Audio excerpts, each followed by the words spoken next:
Well, it's been 6 months since I started my layout, and approximately 3 months ago, I did a video where I showed my progress on getting two main lines built around the entire layout. Since then, I've been focusing on building out the spurs and siding tracks that go around the layout. In this video here, I will walk around the layout again and point out what is new since the last time, most of which is trackage. There are a couple new buildings which I'll point out. As before, as you go around the layout, you'll see where I've positioned Craftsman structure kits that I have yet to build in their intended places, which will probably change some extent as time goes forward. So I'm going to start this tour in downtown Troy near the Union Station. One thing that I have been doing as time goes on is going into my inventory and pulling out small figures and vehicles and other items to populate the track with, just for a basic scenery standpoint. These things add a little bit of character to the layout as I build it out. The first track that I want to point out is this pocket track, which goes in front of the Union Station and then ultimately connects into one of the main lines, and you can see it where it connects in on the right-hand side there. The main purpose for this track is to have a place to store the RDC, which ran from Troy to Albany. And in this case, it'll be to the side of Union Station. It can pull in front of the station, pick up passengers, then proceed to the main line and theoretically head down to Albany. Next up, also in front of the Union Station, is an engine service track, which I've added.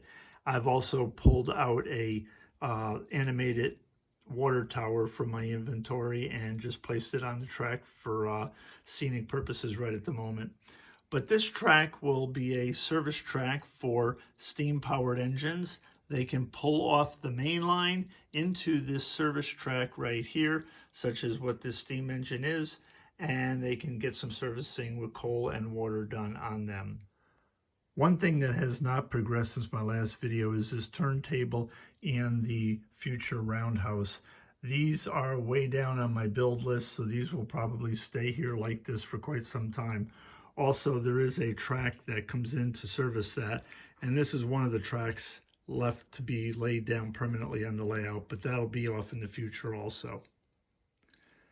To manage those two tracks, I installed two switches, one of which directs the engine servicing track over to this area, and the other one directs the future tracks that will go to the turntable and the roundhouse. But in addition to that, the switches also provide access to another track, which takes us off to a coal trestle area. And now we'll go over and take a look at that. So from those two switches, I've installed a siding track, which goes along the front edge of the layout. It goes up a small incline to a wooden, what will be a wooden trestle here. And this wooden trestle is going to be associated with this kit here, which is a coal processing facility for downtown Troy. It'll also be alongside this scrap metal kit, which is going to be next to the coal area. And all those will be served by this track here, which will end at this point right here. Not much has changed with the two main lines as they come through the center of Troy. Ultimately, there will be a branch off to the side here, which is a future project, which I'll get into some other time.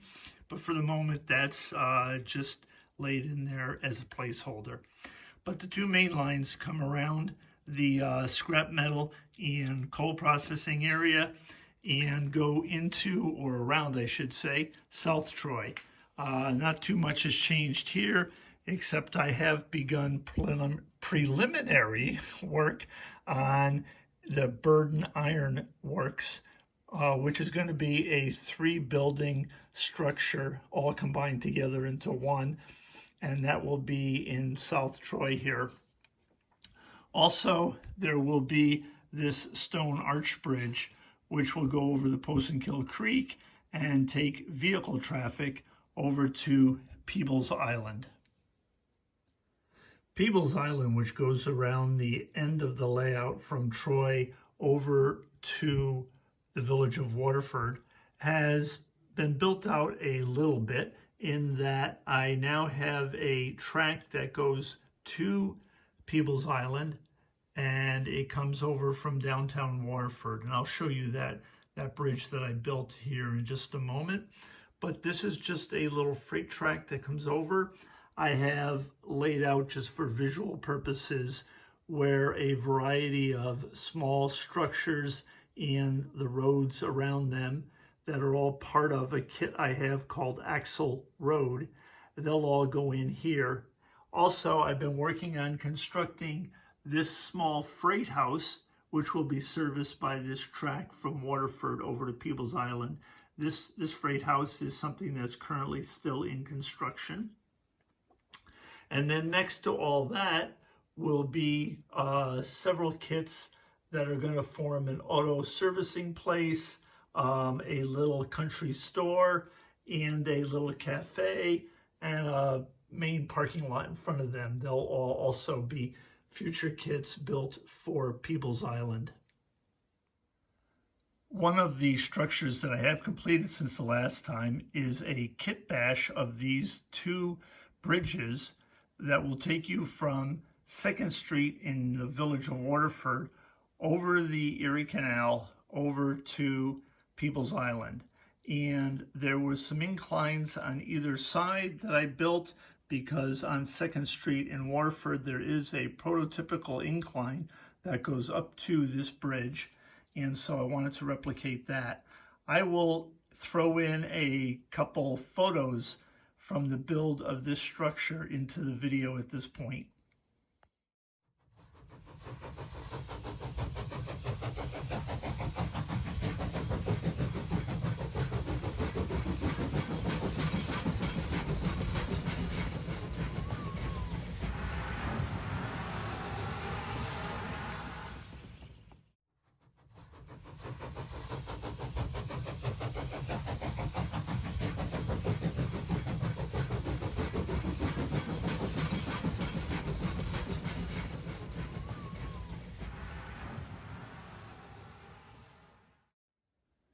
Here is a photo of Lock 2 in downtown Waterford.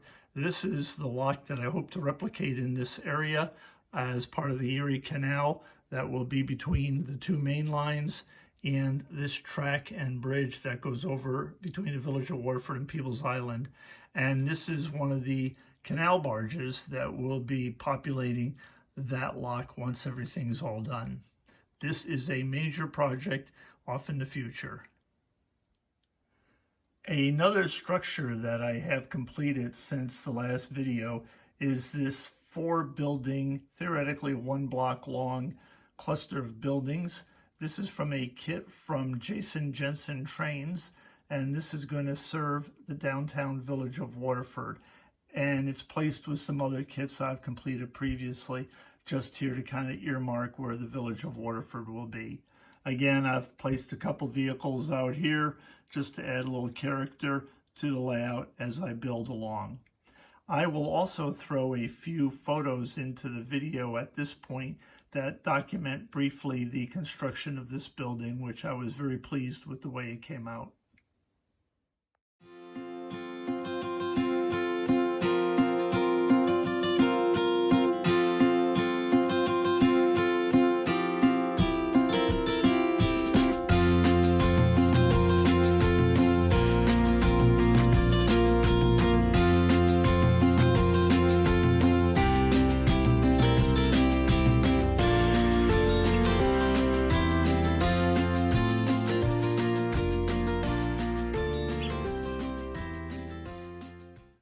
From a track standpoint, one of the main tracks that I've added since the last video is this spur track, which comes off of the two main lines and runs through the village of Waterford and over to Peebles Island. Now here it is where it connects into the two main lines in the back end of the layout near what will be rural Waterford. So the track comes off with a switch, and it comes through another switch, which can take the trains over to the Waterford Freight House. And I've decided to add in a little passenger depot here, which has to be constructed, and then the track will end there. So this is really just a servicing track for the freight house and the passenger depot. But then the main area for this track comes back in through this area here, goes through a switch, which takes it to the 2nd Street incline, over that new bridge, and then over to People's Island, as you can see in the background there. And so this area here will be what is downtown Village of Waterford. That track, coming back along that track, you can come back out, and it'll basically follow the Hudson River through North Waterford, looking over to the hills of North Troy across the river, and it'll go out into the rural area and finally end up in that area up there.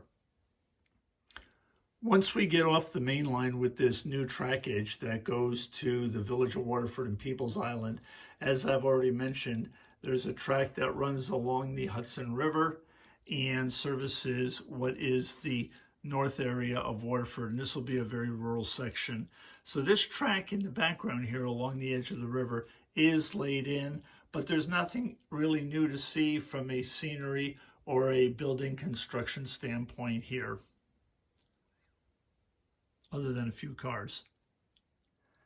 And finally, having to come through Waterford with the new tracks that I've showed you, we come around to northern end of Waterford, which will be a rural scene. Nothing has changed there, as I've already mentioned. The two main lines come around this end of the layout and hook back into North Troy and the Union Station. So that pretty much completes our walk around of the layout.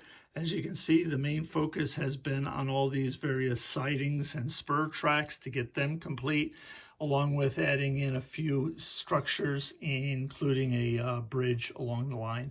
So here's an overall shot of the whole layout with People's Island off in the distance, Waterford on the right-hand side of the backdrop, and Troy on the left-hand side of the backdrop. And so that's what the current state of it is right at the moment. Going forward, what I want to focus on is getting in some lighting so I can see what the heck I'm doing on this thing, which I've mentioned in previous posts is a problem on this right now. And I have a basement stud wall that I want to complete. And of course, we got to start wiring in all this track now that I've got the majority of it laid down. And all that will be documented in future videos. So that's this walk around tour for the moment, and I hope you enjoyed it, and I'll keep you up to date as I go forward.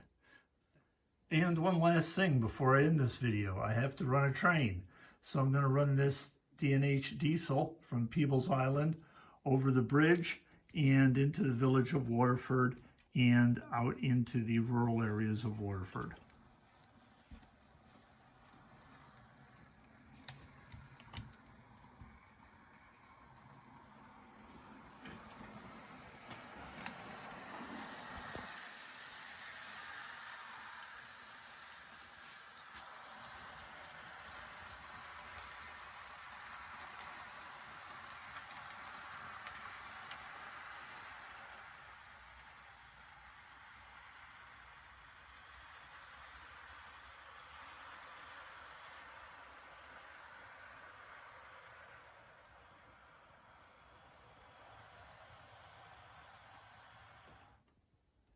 And that'll do it for this video.